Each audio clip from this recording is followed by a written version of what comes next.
Thanks very much, Stephen. Yeah, it's it's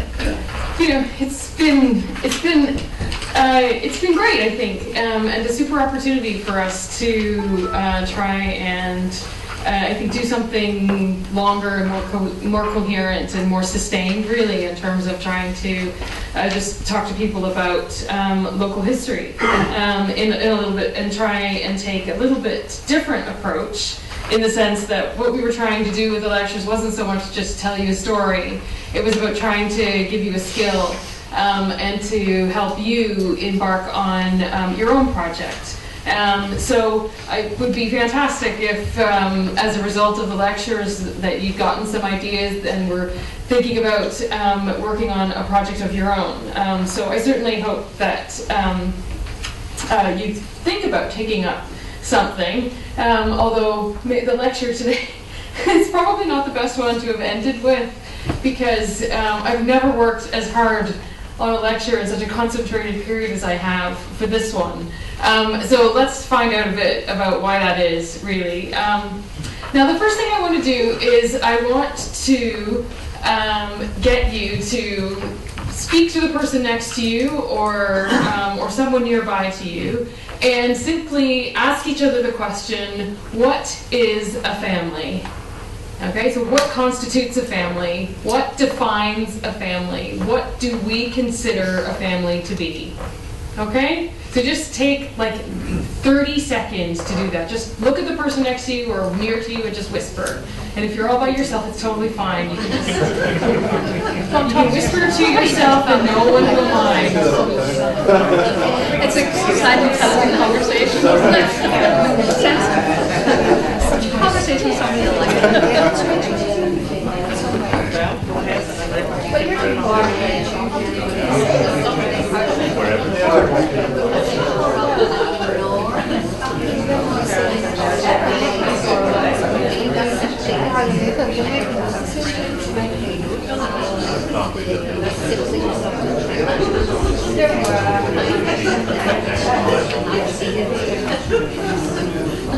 Further back? Well, yes.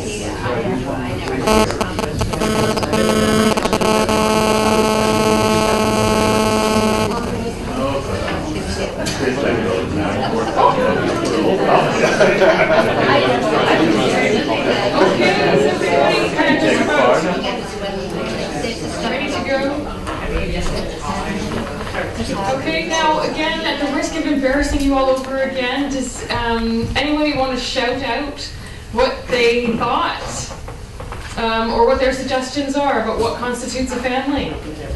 You know, I have all the answers on the next slide, but I was hoping that you'd get to them first. Yeah. But there's two or more people in a relationship. When there's two or more people in a relationship, says Anne. No, I don't. That's him over there, but I'm just repeating it. Okay. Social unit, small social unit. Well, not necessarily a social unit related by blood. Okay, so related by blood then is the characteristic of a family, okay? Anyone else? Do things like, say, divorced people, is that a family anymore? I wondered about things as well like churches and church communities. Do they count as families? It seems to me that we've all got what I would consider to be a fairly traditional view of what a family is. But there's lots of different ways of conceiving familial relationships, the relationships between people who are related to each other.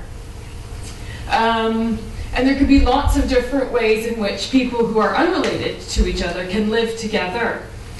Now, what's happening now in the sociological studies of the family is really an attempt to move away from what we would consider to be probably the traditional family unit of parents and children living together in one specific location as the sole definition of what a family is. Trying to basically explode that and say a family can really be anything that you want it to be.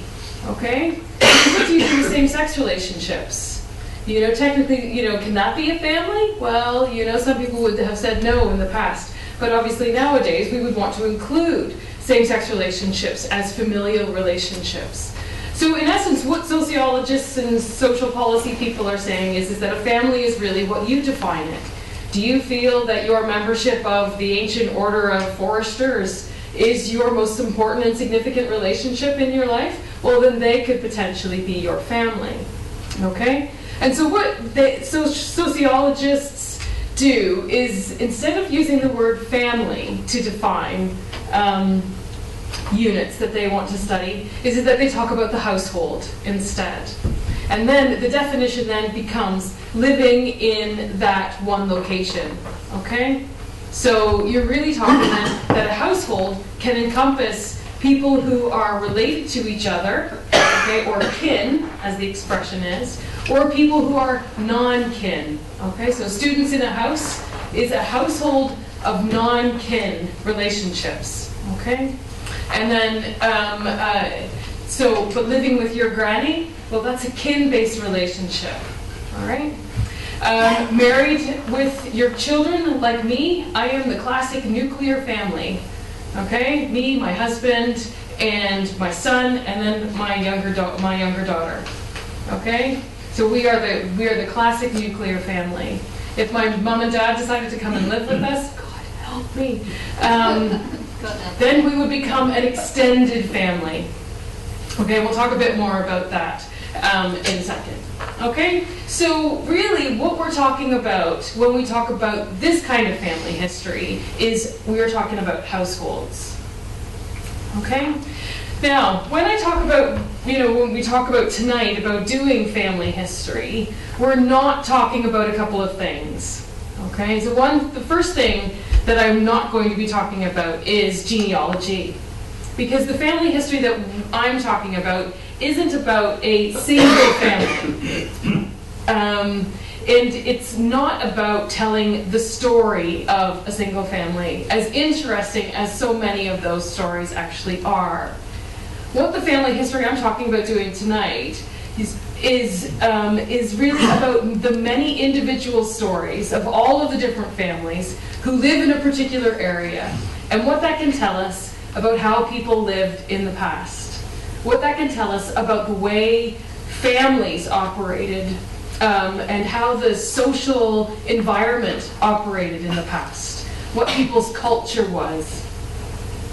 And again, the family history then that's done is, although it uses genealogical sources and all of the same sources that you're probably very, very familiar with, it's really about interpreting those in a different way, okay? Using many families from the same area to enable us to draw conclusions about the way families lived in the past, okay?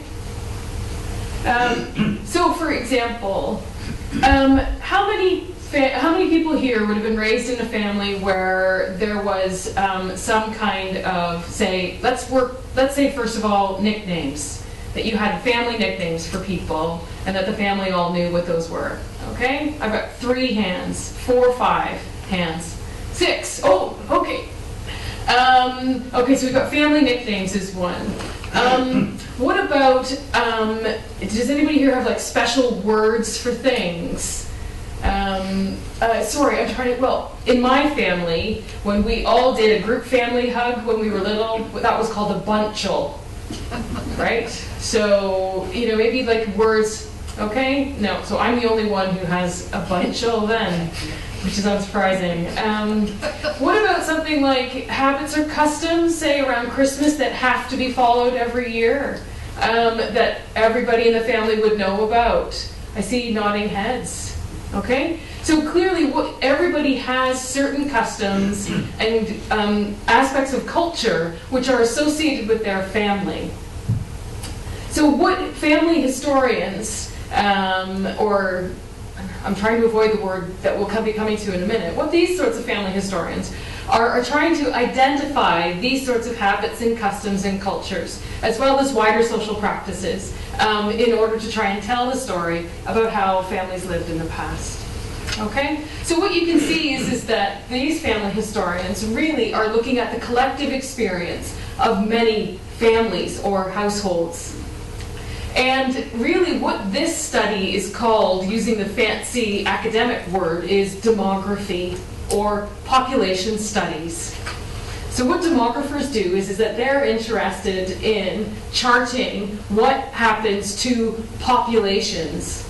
And some demographers work at a national level. So what happens to the population of Ireland between 1750 and 1840? It's quite an interesting demographic change that takes place there. They try to chart it and try and understand it. But some demographers work at a small level, at the level, say, of the townland or the parish, trying to identify population changes there.